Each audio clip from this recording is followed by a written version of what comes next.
নমস্কার বন্ধুরা, food lover চ্যানেলে সবাইকে স্বাগত জানাই। আজকের আমার রেসিপি হলো চিকেন কোরমা। কিভাবে খুব সহজ পদ্ধতিতে ঘরোয়াভাবে চিকেন কোরমা বানানো যায় সেটাই আপনাদের কাছে আজকে তুলে ধরব। তাহলে চলুন দেখে নেওয়া যাক আমার এই রেসিপিটি চিকেন কোরমা। চিকেন কোরমা বানাবার জন্য এখানে 800 গ্রাম উইথ বোন চিকেন নিয়ে নিয়েছি। আপনারা চাইলে পরে এর থেকে বেশি পরিমাণ চিকেন দিয়েও চিকেন কোরমা রেসিপিটা করতে পারেন। চিকেনটাকে এখানে পরিষ্কার করে জলে ধুয়ে একটা বাটিতে রেখেছি। এবার চিকেনের পিসগুলোকে ম্যারিনেট করার জন্য দিয়ে দিচ্ছি 1 চামচ আদা রসুন বাটা, 1 চামচ কাশ্মীরি লঙ্কার গুঁড়ো, 1 চামচ লবণ দিয়ে দিলাম, আর দিয়ে দিচ্ছি এখানে 200 গ্রাম টক দই। এইবার ভালো করে চিকেনের পিসগুলোকে ম্যারিনেট করে রেখে দেবো।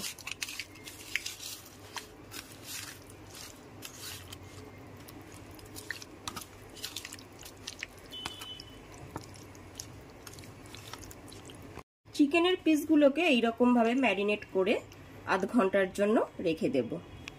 একটা কড়াইতে নিয়ে নিয়েছি 2 টেবিল স্পুন রিফাইন্ড অয়েল, আর তাতে দিয়ে দিলাম আমি এখানে 1 চামচ ঘি। ঘি আর রিফাইন্ড অয়েলে করলে পরে কোরমার টেস্টটা খুবই ভালো আসবে। ঘি আর তেলটা গরম হয়ে আসলে পরে এখানে ফোড়নে দিয়ে দিয়েছি 10-12টা গোলমরিচ, একটু সামান্য জয়িত্রীর টুকরো, 4টে এলাচ, 4টে দারচিনি আর 4টে লবঙ্গ। এবার ভালো করে 30 থেকে 40 সেকেন্ড ধরে গ্যাসের ফ্লেমটা লো করে ভেজে নেব। ভালো করে গরম মশলাগুলো ভাজা হয়ে গেলে পরে এতে দিয়ে দিলাম পেঁয়াজগুলো। এখানে আমি 3টে স্লাইস করে কেটে রাখা পেঁয়াজ কুচি দিয়ে দিলাম।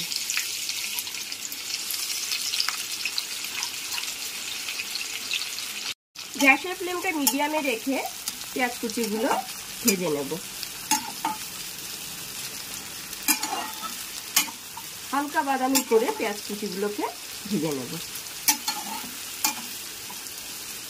পেঁয়াজটা এখানে হালকা বাদামি হয়ে এসছে।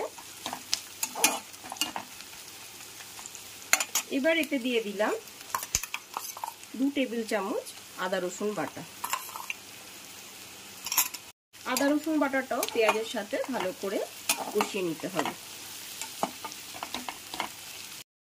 আদা রসুন বাটাটা পেঁয়াজের সাথে খুব ভালো করে কষিয়ে নিতে হবে। এখানে 1 মিনিট ধরে আদা রসুন বাটাটাকে কষিয়ে নিলাম।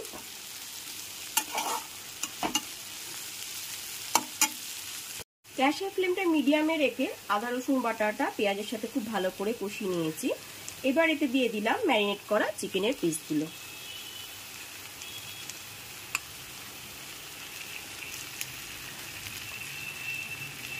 সমস্ত ম্যারিনেট করা চিকেনের পিসগুলোকে দিয়ে দিলাম। এবার এর মধ্যে দিয়ে দিলাম 1/2 চা চামচ গোলমরিচের গুঁড়ো। এইবার সমস্ত ম্যারিনেট করা চিকেনের পিসগুলোকে খুব ভালো করে কষিয়ে নিতে হবে।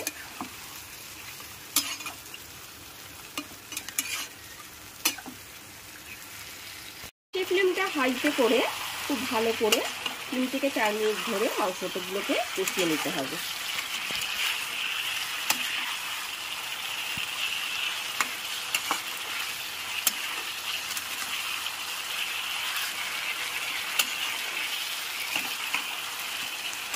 এবার একটা বাটিতে 3 টেবিল স্পুন টক দই নিয়ে খুব ভালো করে ফেটিয়ে নিয়ে চিকেনগুলোতে দিয়ে দিলাম। কষিয়ে রাখা চিকেনগুলোতে টক দইটা দিয়ে দিলাম। টক দইটা দেওয়ার পরও খুব ভালো করে আরেকবার কষিয়ে নিতে হবে। গ্যাসের ফ্লেমটা এখানে মিডিয়ামে রেখে খুব ভালো করে কষিয়ে নিতে হবে।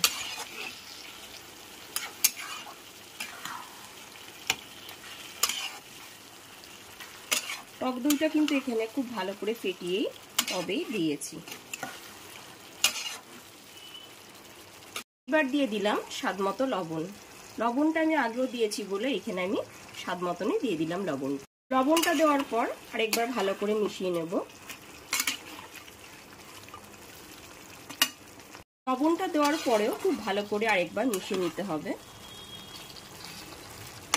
গ্রেভিতে দেওয়ার জন্য এখানে একটা ভাজা মশলা রেডি করেছি। তার জন্য নিয়ে নিয়েছি 1/2 চা চামচ জিরে, হাফ চা চামচ দারচিনি, লবঙ্গ, ছোট এলাচ আর জায়ফলের টুকরো আর সামান্য কটা গোলমরিচ। এবার এগুলোকে একটা কড়াইতে ভালো করে হালকা করে ভেজে নিয়েছি। তারপর মিক্সার গ্রাইন্ডারে একটা গুঁড়ো পেস্ট করে নিয়েছি। 5 থেকে 7 মিনিট পরে ঢাকনাটা খুলে দেখে নিচ্ছি চিকেনের পিসগুলো আমার কিরকম সেদ্ধ হয়েছে।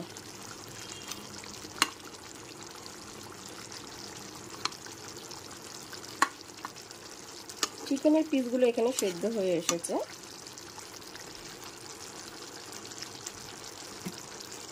পাঁচ থেকে 7 মিনিট পরে ঢাকনাটা খুলে দেখে নিলাম যে চিকেনের পিসগুলো কিরকম সিদ্ধ হয়েছে।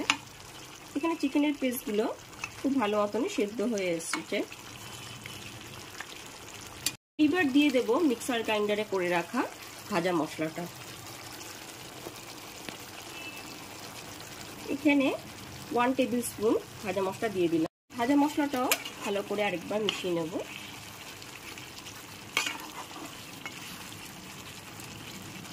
ভাজা মশলাটা দিলে পরে খুব সুন্দর একটা গন্ধ আসে। চিকেনটা খুব ভালো করে কষিয়ে নেবার পর এর মধ্যে দিয়ে দিলাম 10 থেকে 12টা কাজু বাদামকে আমি মিক্সার গ্রাইন্ডারে পেস্ট করে দিয়ে দিলাম। কাজু বাদাম বাটাটাকেও খুব ভালো করে মিশিয়ে নিতে হবে।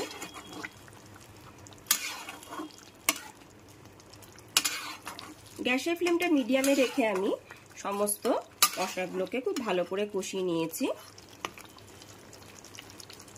কাজু বাদাম বাটাটা দেওয়ার পরে ভালো করে কষিয়ে নেবার পর এর মধ্যে দিয়ে দিচ্ছি হাফ টেবিল স্পুন কেওড়া ওয়াটার।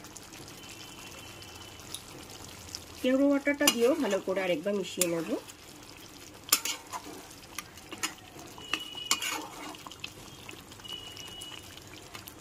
এইবার একদম রেডি হয়ে গেছে আমার চিকেন কোরমা রেসিপিটি। এবার গ্যাসের ফ্লেমটা অফ করে দিলাম। এইবার একদম গরম গরম সার্ভ করছি চিকেন কোরমা। রুটি, পরোটা, তন্দুরি রুটির সাথে খুবই সুস্বাদু লাগবে এই চিকেন কোরমা রেসিপিটি।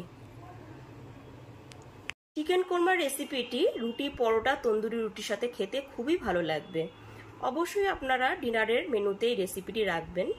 তাহলে আমার এই রেসিপিটি যদি আপনাদের কাছে ভালো লেগে থাকে তাহলে অবশ্যই একটি লাইক করবেন আর কমেন্ট করে জানাবেন রেসিপিটি আপনাদের কাছে কেমন লাগলো। আর অবশ্যই আমার চ্যানেলটাকে সাবস্ক্রাইব করে দেবেন আর পাশে থাকা বেল আইকন বাটনটি অবশ্যই প্রেস করে দেবেন। ধন্যবাদ।